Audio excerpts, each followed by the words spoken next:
I know it's easy to say be optimistic, but how did you stay optimistic for all these 40 years, 4 decades? I wasn't. Most of that 4 decades I spent severely depressed. So there was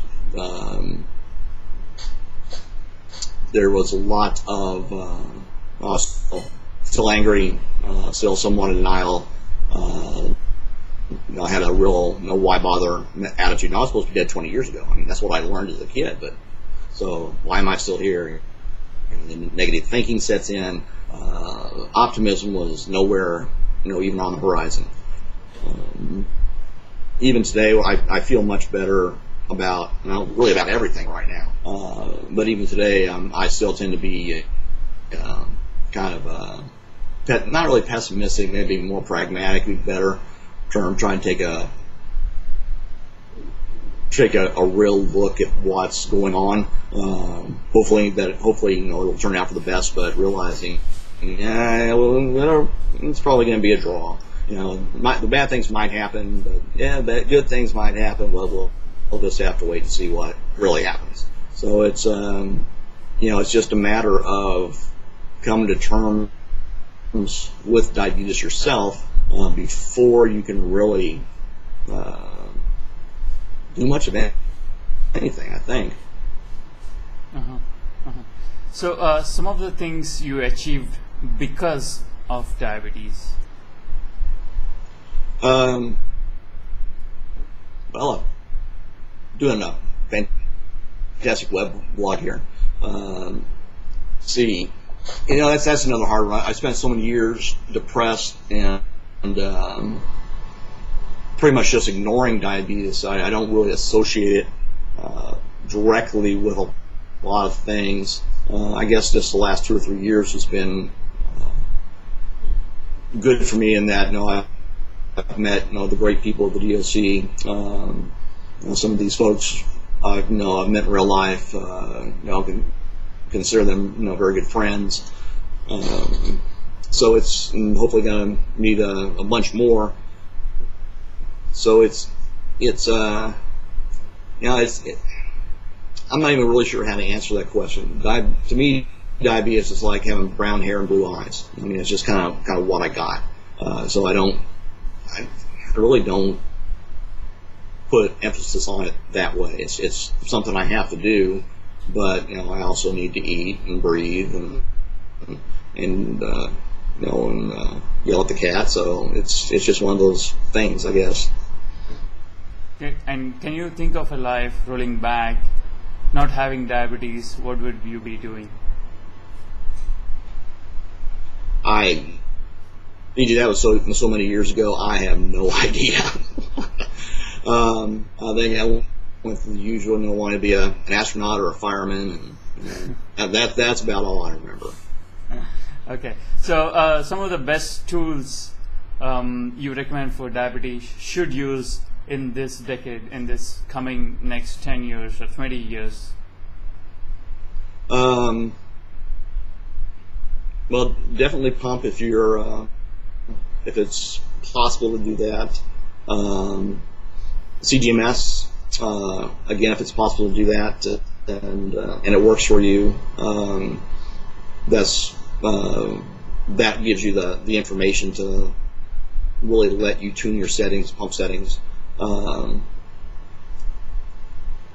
on the non-hardware side, find support. Don't go through diabetes alone. You don't need to. You're not the only one. And sometimes you just need someone you can talk to and bitch about this, bitch about that. And we all do that. We all need to do it. And there's nothing wrong with it. So find some support mechanism, whether it's the online community or maybe you're fortunate enough there's some folks local. But don't go through it alone. And that applies to caregivers as well.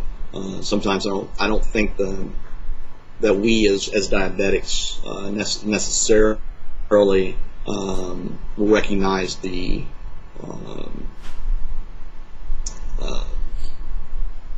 the turmoil, trauma, however you want to call it, that our people who care about us also go through it. It's hard on them as well. So even though our type awesomes also need support, they need to be able to talk to other people, and especially as these children are growing up, and going through the teen years where everything's kind of rebellious anyway, and not wanting to do this, not wanting to do that, and then transitioning from that on into college, where all of a sudden they're pretty much on their own. That's a rough period, I think, for everyone. So that's when I think the support comes in even more important. And then as diabetics move on through different phases of life, getting out of college, marriage, families, kids of their own, daughter going to prom and not liking that guy, and so it's the needs change as we go through different phases of life, but we still boils down to is we still need people to help us deal with it all at sometimes. Thank you for that recommendations. And as a senior diabetic, what's your belief on diabetic cure that you keep hearing very often? 5 years down the line, it's right in the corner. Yeah, I've been hearing that since 1970, so I stopped listening after a while. I believe a cure is possible. I think, I'm not going to put a time frame on it.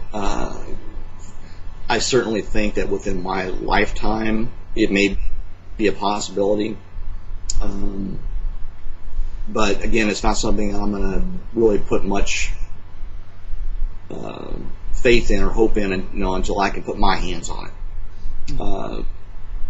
And honestly, if they could come up, scientists, I'm talking to you, some vaccine or even a preventative measure to prevent anyone else from becoming diabetic, to me, that's a game winner right there.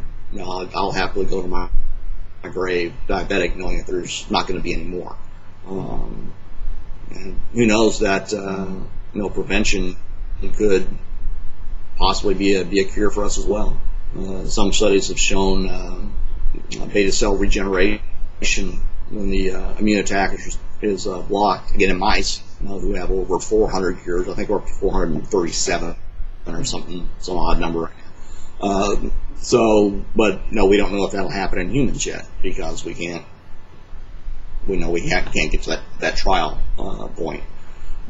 So will it happen? Yeah. And am I gonna wrap too much faith in it or hope in it? No. Okay. So some of the things you learned hard way in this 40 years. I'm responsible for my own health, because I'm the guy that has to walk out the door and follow the recommendations of the doctor. He comes in, writes up your chart, closes it, thinks about you the next time you come in. You're walking out the door doing it 24/7. I believe seeming kind of awareness has been bad for me until I got my Dexcom CGMS, and that's helped with that a lot. And just the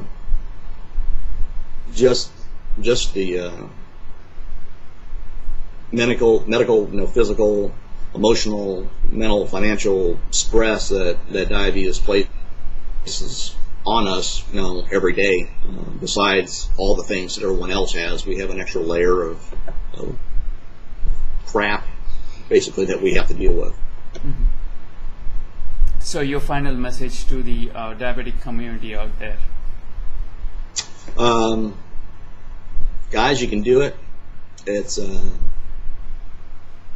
not always easy. It's not always pretty. But you're not alone in this. You can still. We're all out here. Yeah. You can do this. The DOC is very welcoming, and if you're watching this now, you probably know who that is. But if you don't know who that is, find us online. We're always always there to help people who are new or just struggling or just going through a burnout phase. So just know you're not alone. Thank you, Scott, for being on the show and sharing your 40 years of experience. This means a lot to the diabetic community. Thank you so much for being here. You have a nice day. You too, BJ. Thanks a lot. And everyone who is watching the show, please don't forget to go through the diabetes recipe, diabetes exercise, and diabetes tip for today. And please do leave your comments to make this better. Thank you guys, and you have a nice day. Bye-bye.